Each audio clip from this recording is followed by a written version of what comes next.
나주부 TV 시청자 여러분 안녕하세요. 주가가 미국부터 또 떨어졌죠. 그래서 고민 상담이 좀 들어오고 있습니다. 이 성장주, 기술주 좀 정리하고 안전한 배당주나 경기민감주 가는 게 어떨까요? 자, 그래서 오늘 영상 제작하게 됐고요. 자, 금리 인상과 인플레이션 고민이 이제 진짜 시작됐어요. 발등에 불 떨어졌죠. 그러면 우리 이거 한번 점검하고 가겠습니다. 전 세계적인 인플레이션 움직임이에요. 2021년 7월에 소비자 물가 지수 최고치를 기록했고요. 미국이. 한국도 2018년 12월 이후 가장 높은 수치를 기록했는데, 자, 이렇게 지속되는 물가 상승 추세로 금리 인상의 필요성이 높아지는 거죠. 그러면 주식에 불리하죠. 딱 그렇게 생각하고 계시잖아요. 근데 여러분 거꾸로 한번 생각해 보십시오. 우리 얼마 전까지 한 2년 전까지 팬데믹 전까지 뭐 고민했어요? 디플레이션 고민했거든요. 디플레이션은 금리가 내려가는 거예요. 물가가 내려가는 거. 그러면 경기가 계속 안 좋아지는 거죠. 기업들이 성장할 수 없으니까요. 소비도 잘 안 일어나고. 그런데 얼마 만에 지금 인플레이션입니까? 미국 입장에선 이게 나쁠 게 없어요. 그리고 한국 입장에서도 우리 소비자들만 참 답답한 거지. 왜 돈을 많이 써야 되죠? 기업들 입장에선 나쁠 게 없습니다. 물가 올리고 있잖아요. 지금 라면 값 올리고 이런 식인 거예요. 미국 연준이 그리고 정부가 이 상황을 엄청난 고금리로 높여서 한 번에 꺾어내지는 않을 겁니다. 미국 원하던 바예요. 연준도 원하던 바인데 조절을 하겠다는 거죠. 일정 부분만큼 내가 컨트롤해서 경제를 추락시키지도 않고 올리지도 않고 과열도 안 만들어갖고 끌고 가겠다. 그냥 이렇게 보시면 됩니다. 그럼 인플레이션이 주식에 미치는 영향은 어떻게 되냐? 물가 상승으로 주식의 실질 가치가 하락하겠죠.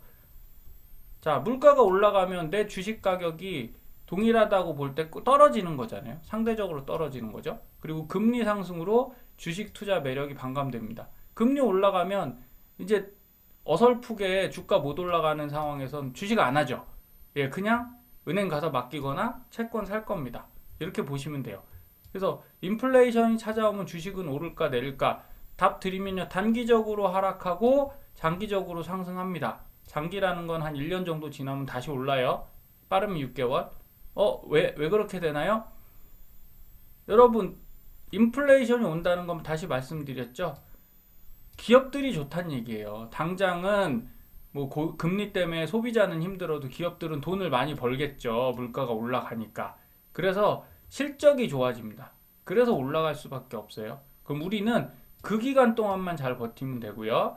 인플레이션이 오면 어디에 투자를 해야 할까? 워렌 버핏 할아버님께서 말씀하셨어요. 부동산 인덱스 펀드를 추천을 하는 겁니다. 그 중에서도 주식은 만약 하시면 브랜드 파워가 강한 기업에 투자를 하셔야 돼요. 이유인즉 이자가 올라가면 우리가 흔히 좀비 기업이라고 말하죠.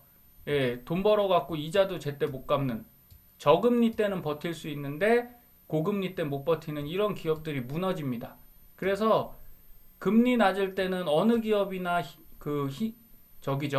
미래 가능성, 성장 가능성 보고 다 투자 받아서 올라가지만 당장 금리 딱 올라가는 순간 현금 여력 없는, 보유 자금이 없는 기업들은 무너지게 돼 있어요. 그래서 작은 데 하시면 안 됩니다. 그리고 누구에게나 유용한 부동산이죠.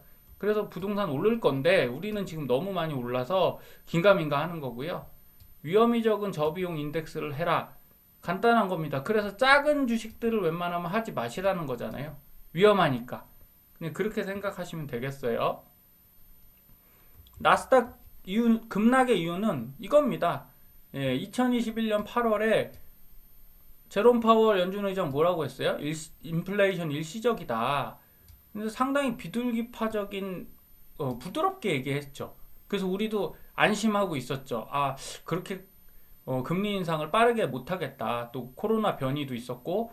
그런데 당장 12월에 아마 재임하는 것 연준 의장을 두 번째 역임을 했잖아요, 이번에.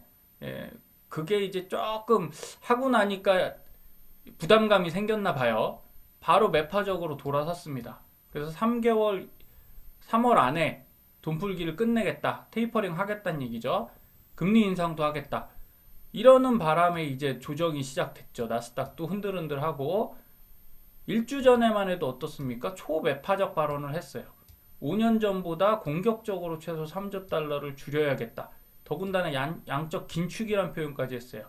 긴축은 양적 완화는 돈을 푸는 거죠.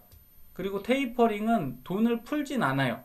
더 이상 풀지 않고 연준에서 그 중앙은행들의 국채를 사줘야 되는데 그럼 돈이 풀릴 거잖아요. 이거 안 사주겠다는 거죠.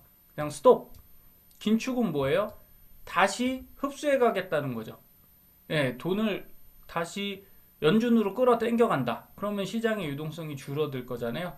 이게 무서운 건데 서슴지 않게 이 발언을 했습니다. 그러니까 급락 나온 거잖아요. 3일 전에 다시 양매파적 발언을 합니다. 양적 긴축 당분간 안 한다. 자, 주가 떨어지니까 이제 안 되겠다 그러고서 한 발 싹 빼는 거잖아요. 자, 여러분 연준의 입을 보면서 지금은 투자하실 때 아닌 것 같아요. 여기에 영향을 당연히 받는다 생각하시고 그냥 마음 비우셔야 됩니다. 그래서 내가 일정 부분 컨트롤을 해야 돼요. 현금 여력 마련해 놓으시고 저는 뭐 인버스 지금 투자도 하고 있고요. 또 정리도 많이 했어요. 한 30% 또 정리해서 현금 50% 비율 맞춰 놨거든요. 그러니까 그런 식으로 계속 우리가 우리 돈을 지키는 수밖에 없죠. 자, 테이퍼링 이후로 중요한 거 하나 보죠. 그럼 진짜 우리가 걱정하는 만큼 주가가 떨어졌냐? 앞서 연준은 2013년도에 테이퍼링을 했습니다. 그래서 나스닥 종합 차트를 보면 요 근처쯤 되거든요. 요 근처쯤 되는데 살짝 떨어졌다 다시 올라갔어요. 너무 작아서 뒤쪽에 보여드릴 건데 실제적으로 그렇게 많이 안 떨어졌고요. 떨어졌다면 이런 때가 더 급락이잖아요. 네, 테이퍼링 크게 영향 안 줍니다. 잠깐 스쳐가는 조정 정도예요. 연준 대차대조표 축소 뒤처질 수도. 아까 긴축이라고 말씀드렸죠. 돈을 흡수해 간다. 근데 경기가 좋아야 흡수해 가죠. 오미크론 뭐 최고 지금 난리도 아닌데 이거 쉽지 않습니다. 그리고 미 4분기 실적 시즌에 IT 금융주를 사야 하는 이유라는 지금 기사들이 나오고 있어요.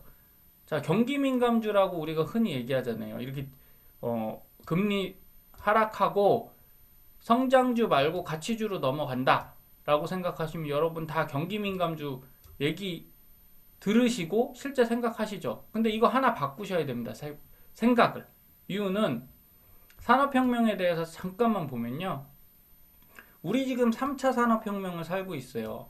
자, 2차 산업혁명은 뭐죠? 대량 생산 체제죠. 이때 뭐 자동차 만들고 이러는 거잖아요. 지금은 우리는 자동차도 만들지만 더 중요한 건 전자제품이죠. 전기전자, 반도체를 이용한 이런 장비들을 로봇으로 생산하고 있잖아요. 그러면 3차 산업시대의 경기 민감주는 뭘까요? 로봇 공장 돌리려면 기름 필요하겠죠. 원유, 원유 이런 거고요. 그 다음에 담배, 꾸준히 소비되는 거, 코카콜라, 음료수, 식자재 이런 거잖아요. 이런 것들이 경기 민감주에 포함이 됐었어요. 근데 3차 산업에선 최근의 경기 민감주는 뭡니까? 통신이에요, 통신. 원유는 지금은 우리가 기름을 많이 쓰는 것보다 팬데믹이라 뭐 운행도 많이 못 하잖아요. 트럭들이나 이제 물류 때문에 계속 쓰지만 우리 어디 여행도 많이 못 가지 않습니까? 그만큼 기름 쓰는 양은 줄었는데 전기는 많이 쓰겠죠, 집에서. 그래서 오히려 스마트폰이라든가 가전제품 활용, 그리고 메타버스나 이런 온라인상에서 그런 플랫폼들을 쓰기 위해서 전자장비들만 더 많이 파는 것 같아요. 그러면 이제 스마트폰이 제가 볼 때는 경기 민감주인 겁니다. 경기가 잘 살아나면 가전제품을 많이 쓰고 이런 식으로 바뀌었어요, 개념이. 그래서 앞으로 4차 산업에 사물인터넷, 인공지능, 로봇 같은 경우가 이제 직접적으로 개발되고 있는 시점이잖아요. 여기에 경기 민감주는 아까 말한 그런 거죠. 통신, 전기, 그리고 스마트폰, 노트북, 가전제품 이런 것들이 경기 민감주가 되는 겁니다. 자, 그러면 우리가 테이퍼링 영향을 한번 다시 보면요. 사실상 크지 않았어요. 금리를 미국이 언제 올렸냐? 2004년도 6월에요. 1.25에서 5.25까지 올렸는데 그게 다 이 부분입니다. 실제 많이 하락했나요? 잠깐 조정받고 그냥 그 위치였죠. 원위치였어요. 그리고 2015년도 11월은 요 위치입니다. 여기 빨간 선에 보라색 상승했죠. 예, 조정 조금 받다가 그냥 상승했어요. 그래서 여러분 금리 인상과 테이퍼링 시기에 한 2년 동안은 그렇게 고민하실 필요가 없어요. 단지 이 공포 분위기 요 부분 때문에 그렇고 언제가 이제 무섭냐? 금리 인상 다 끝난 다음에 진짜 긴축을 하거든요. 예, 자금을 회수가는 시기가 요때입니다. 요때는 하락을 했죠. 그런데 이것도 잘만 버티면 다시 상승하니까 뭐 무조건 상승한다 이런 개념이 아니라 생각보다 그렇게 공포감에 안 시달리셔도 됩니다. 그래서 꾸준히 내가 나눠서 분할 매수하겠다라고 하면 충분히 버텨가실 수 있고요. 자, 경기 하락이 고민이시라면 이거 한번 보셔야 돼요. 자, 제가 존경하는 피터 린치 선생님입니다. 마젤란 펀드로 13년간 29.2% 연평균이에요. 2703%. 그래서 워렌 버핏과 피터 린치가 10년 동안 시장 수익률을 능가한 경우가 유일한데, 자, 이분이 하시는 방법은 뭐냐?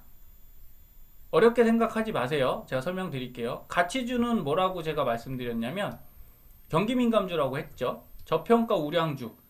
돈은 많이 버는데 성장성이 좀 떨어져요. 그래서 주가 변동성도 낮고 포스코 같은 거죠. 주가 많이 안 오르잖아요. 그 좋은 회사가. 배당 수익률은 높아요. 배당 많이 줍니다. 버는 건 많으니까. 근데 앞으로 막 신사업 같은 걸 하는 게 없는 거예요. 자산도 많고 전통적인 업종입니다. 그리고 성장주는 성장 가능성이 큰 주식이죠. 현재 가치보다 주가가 높다고 보는 거죠. 그리고 주가 변동성이 매우 높아요. 왜? 지금 성장하고 있으니까 잘 되면 대박 친다는 거죠. 피터 린치는 이 중간 거에 집중을 했습니다. 그래서 성장성이 있는데 저평가된 업종들. 이런 것들 위주로 투자를 해서 이 높은 성과를 낸 거죠. 근데 하나만 여쭤볼게요. 자, 여기서 보면 성장주가 우리가 애플, 마이크로소프트 이제 성장주입니까? 아니요, 가치주예요. 왜냐하면 코카콜라가 현금이 많을까요? 애플이 많을까요? 애플이 많거든요. 그러면 애플은 성장주임에도 불구하고 현금도 엄청나게 많아요. 그럼 가치주에 해당하는 거죠. 그래서 지금 미국의 빅테크 상위 10, 10개 회사 정도는요, 다 가치주라고 보셔야 돼요. 성장주가 절대 아닙니다. 현금 여력 높고 배당 수익률도 높이려면 얼마든지 높일 수 있어요. 자산도 많고요. 그래서 그런 변화가 있다. 요건 분명히 명심하셔야 되고요.